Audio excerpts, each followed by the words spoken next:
2012, USD 5 billion disappeared. 800,000 visitors disappeared. The streets that once hummed with the sound of footsteps are now silent.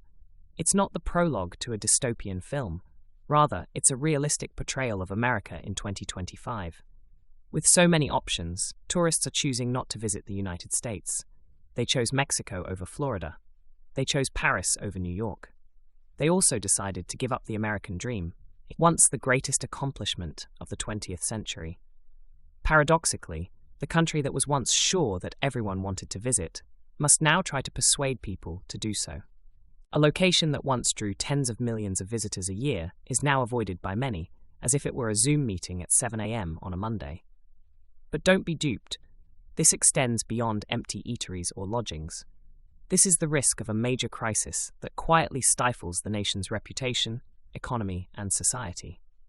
In today's video, we'll also examine the 10 US states that are experiencing the fastest declines. These places, which were once the jewels in the crown of American tourism, are now merely remnants of a past time. Let's get started. While Canadians fled the bitterly cold winter, Europeans sought golden sunlight, turquoise oceans, and the quintessential American ideal in Florida. But right now, the Sunshine State's only burning issue is tourism revenue. According to data from the tourism industry, over 38% of Florida's foreign visitors have historically come from Canada. A startling figure, meaning that nearly 4 out of 10 people who are transporting bags to Miami say A before saying hello. But by 2025, hundreds of thousands of them will no longer be coming. They traveled to Mexico or Europe, or they stayed at home. Additionally, every bag that does not go through Orlando International Airport costs the local economy hundreds of dollars. And think about this. Even a 10% decrease in Canadian visitors costs Florida more than $1 billion USD. That covers hotel staff salaries and family meals at a local restaurant. Tax dollars are used to pay for teacher salaries and road repairs. Following the disappearance of those payments, the state's economy began to contract like a deflated balloon. There are other factors besides money. Tense political situations, strict immigration laws, and the declining popularity of the US image are all cited by many analysts as the main causes of the boycott surge. The most obvious casualty was Florida, a state that primarily depends on tourism revenue. A single political cloud can bring down an economy that depends on sunshine. Then comes the bitter paradox. Canadians used to go to Florida to escape the cold. They are currently escaping Florida. Everywhere you look, you feel the impact. Resort chains are starting to lay off employees. The local restaurant has shortened its hours of operation. The coastal city's plans to build were put on hold due to a budget deficit. The state, which was formerly reliant on tourist smiles, is now learning to smile at itself. The question is, what will happen if this tendency persists? Would Florida be able to survive if people chose not to visit America? Or will it become a mirror reflecting the future of the country? And if you think this is just a beach story, wait until we get to California, where Hollywood is losing viewers overall. America's most beautiful billboard used to be in California. People from all over the world came here to experience the American dream. But now, the dream has the feel of a high-end movie. No one is buying tickets to see it anymore. According to a recent survey, California's overseas rivals have decreased by more than 9.4%, a decline so steep that Disneyland was forced to postpone several expansion plans. It might seem like just a number, but think about it. Every year, about 7 million foreign tourists travel to California. What follows? Nearly 700,000 of them have been removed from airline reservation lists. 700,000 people do not rent hotel rooms. Steer clear of In-N-Out burgers. Don't post pictures on Instagram with the Hollywood sign in them. And the state's entire economy trembled when they disappeared, akin to a movie set in the middle of production without electricity. Why? Part of it has to do with money. Everything in California is so expensive that even Americans, let alone visitors from other countries, are compelled to think twice, partly because of the state's increasingly complex visa requirements. The rest, harder to explain, shows America disappearing. A common misconception is that the dream is not as glamorous in real life as it is in films. The effects are so widespread that many people are not aware of them. from small restaurants in San Francisco to wine tours in the Napa Valley. Everyone is under pressure, including French-speaking tour guides who lead tours of Beverly Hills and car rental companies that cater to Asian clients. A Los Angeles restaurant chain that served over 80% of its customers had to close 3 of its locations. To compensate for lost revenue, movie studios that depend on studio visits now have to host food fairs. Most significantly, although Hollywood continues to release films on a regular basis, people no longer travel half the world to watch the live version. California is stunning, prosperous, and self-assured in its position as the global capital of culture. The public around the world is just changing channels. So, what do you think? If a global star like California is being turned away, what about the rest of America? If you think this is all there is to it, just wait until you get to New York, where even the Statue of Liberty now stands alone in an empty square. New York was the original gateway to the world, as millions of immigrants came here to begin their once-in-a-lifetime adventure. But now the statue that once welcomed them stands alone, staring out at an ocean devoid of tourists. According to data from the tourism industry, over 800,000 foreign visitors disappeared from New York in a single year. The city that never sleeps, which once welcomed more than 13 million foreign visitors annually, might be sleeping better than before. Why isn't really a mystery? Obtaining a visa is more challenging. More significantly, border controls are getting stricter, and confidence in the American ideal is declining. For many, a trip to New York used to be a symbol of hope. Now, it's just a waste of money. Hotels that were fully booked in the summer are now opening, despite steep discounts. Broadway, the hub of American culture, had to cut back on shows because the theaters were no longer full. The high-end fashion stores on Fifth Avenue, which once thrived on the shopping frenzy of foreign visitors, are also closing earlier than the laundromats. It was once said that instead of welcoming with open arms, the Statue of Liberty is now expressing regret for its absence. This statement encapsulates the essence of this city, despite its evident sarcasm. Proud, anxious, and most of all, lonely. Then the important question arises. If even New York, the nation's financial, cultural, and symbolic center, is becoming less appealing, what is really happening to the America brand that once enthralled the world? But it didn't stop there. Let's now gaze across the Nevada desert, where the lights of Las Vegas still gleam as if nothing were happening. But beneath the surface, a tourism storm is quietly sweeping across every roulette table. Anything that happens in Vegas stays in Vegas. The slogan used to captivate millions of visitors, but it appears that nothing is happening these days.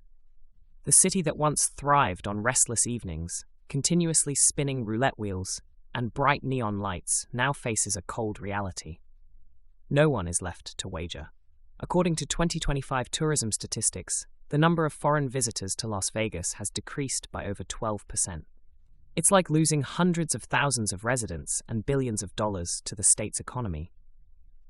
This amount is essentially an all-in investment in a town that depends heavily on foreign visitors for its casinos, entertainment, and fine dining.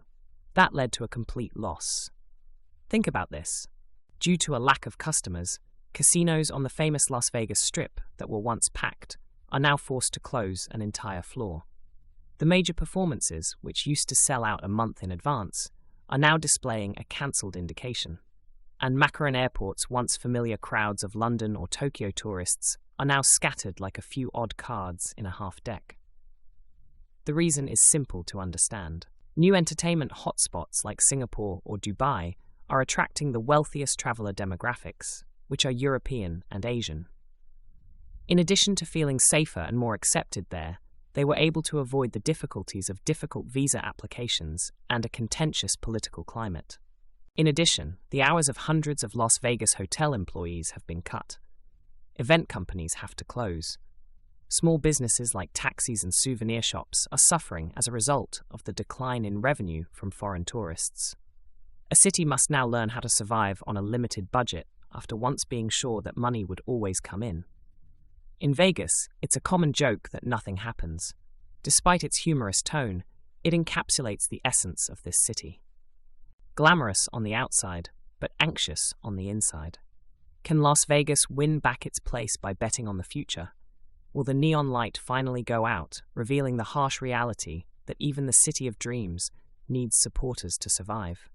If you think that only cities that cater to tourists and entertainment are struggling, you should look south. A state that was once rich due to oil and cowboys is now losing money on a daily basis. Texas has always thought it can solve any issue. Oil prices are falling. Disruption of the still viable supply chain is okay. But this time is different. When the wave of boycotts hit, even what had once been the state's black gold failed to bridge the widening gap in the service economy. According to the 2025 study, Texas has experienced a precipitous drop in foreign visitor arrivals, which has cost the state over $1 billion US in tourism-related revenue in just 1 year.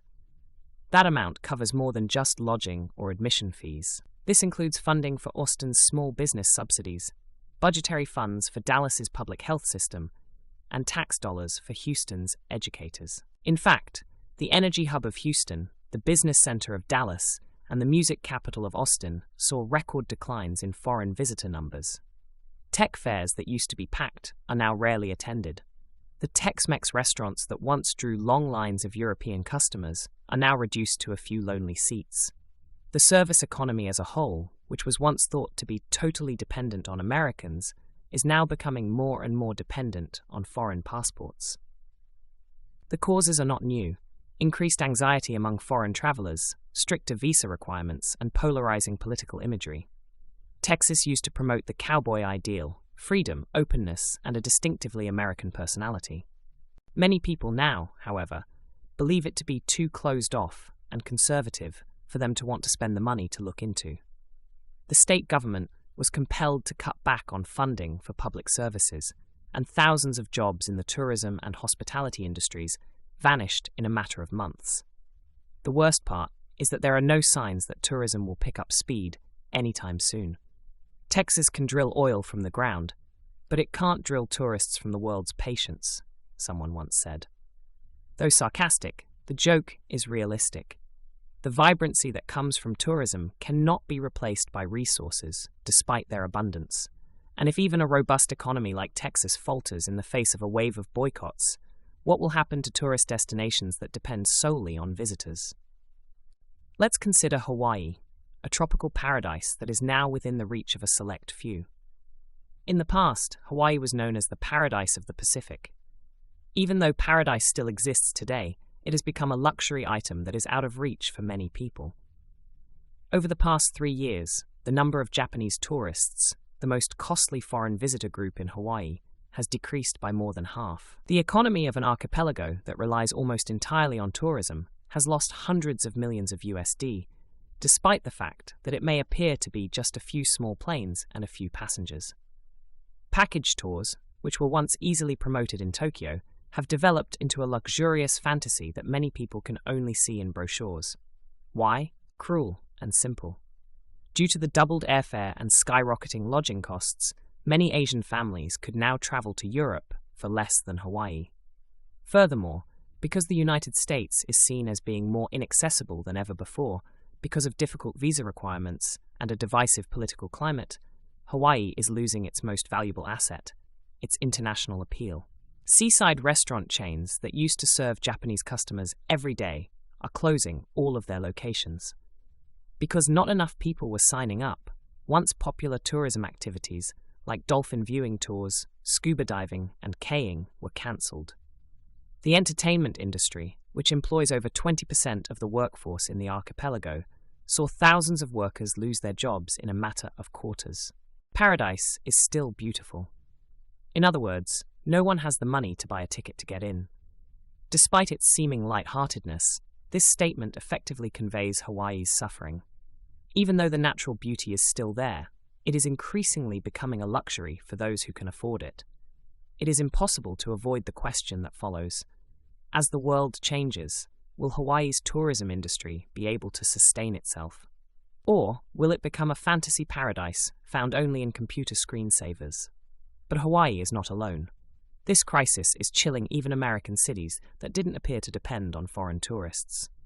And nowhere is that more apparent than in Illinois, the commercial hub of the Midwest, where weekly beats now take place against the backdrop of abandoned malls. Before the pandemic and the boycott wave, Chicago had an average of over 2 million foreign visitors per year.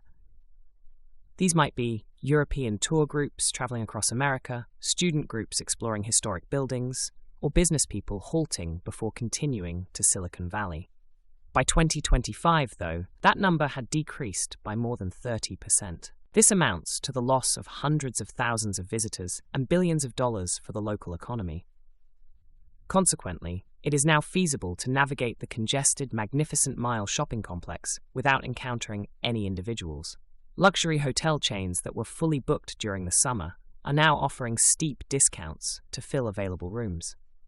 Italian, French, and Japanese restaurants that once relied on foreign customers are now compelled to serve office workers lunch in order to remain afloat. Illinois isn't the main cause, though. Chicago serves as a stopover for most European tourists traveling across the country.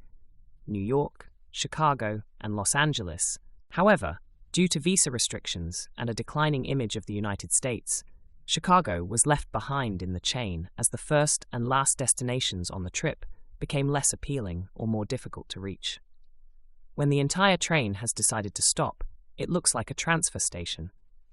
The fact that Illinois tourism isn't just for fun is even more concerning. It is connected to trade, conventions, and education. As international travel fell, trade shows were cancelled, tours cost universities money, and Chicago's once proud luxury retail sector began to wane. It appeared that Chicago had gone from being a windswept city to a deserted one. The joke conveys the anxiety of an entire state despite its light-hearted tone. In addition to monetary losses, the city loses the international vibrancy that once defined it when tourists leave. If even the shopping malls in the Midwest are closing, what will happen to places that rely more on cultural identity than economic activity? Let's travel to Louisiana, where the music, festivals, and essence of the South that once made it so timeless are losing favor. America's soul is in New Orleans, where jazz music echoes from every corner and parades transform the streets into stages. Nonetheless, American music is still performed today. That's all. The theatre is almost empty. After 2024, the number of European visitors to Louisiana, especially from France, decreased by over 40%. In a region where foreign visitors once brought in nearly $0 billion annually, this figure not only signifies a decline, but also a direct blow to the state's cultural center. A Mardi Gras event that used to attract 500,000 foreign visitors has had to reduce its schedule because of low attendance. And all of a sudden, the bars that were once packed with European tourists taking in live music are now empty, except for a few locals clinking drinks. History and jazz trips, which were once fully booked, now need to combine groups in order to have enough passengers to depart. Some bands were forced to take an indefinite break from performing because there were no more venues available. The underlying reasons go far beyond financial considerations. The United States and France are connected culturally through Louisiana. However, because of the tense international politics and a less positive view of the US, many French tourists no longer find a reason to visit what was once a part of their history. They could have stayed in Paris to listen to jazz, or they could have flown to Montreal, where the language, expense, and familiarity were more affordable. There are still jazz performances, according to some, but the audience is as small as an airport snowfall, a seemingly humorous statement that actually expresses a serious reality. Music is just sound reverberating into thin air without any listeners. Then the question kept coming up. Can a place that once flourished on culture, legacy, and memories endure when the rest of the world stops caring? But Louisiana is not where the story ends, because even the capital of freedom is struggling to maintain its reputation among foreign tourists, and Washington, D.C., the epicenter of American power, is suffering the most. Washington, D.C. is America's power center if California is the cultural face and New York is the financial hub. In the past, everyone with an interest in politics, history, or freedom wanted to visit this place at least once. But at the moment, the brain seems to be losing its memory. The first thing that slipped its mind was how to attract clients. According to the latest statistics, the number of political tours in Washington, D.C. has decreased by nearly half in the last 2 years alone. As a result, only about half of the 1,000 European tourists who used to line up every day to see the White House now do so. The other half choose to go to Paris to see the Eiffel Tower or Berlin to learn about the Cold War. This is the problem. America's standing as a symbol of democracy and liberty is deteriorating.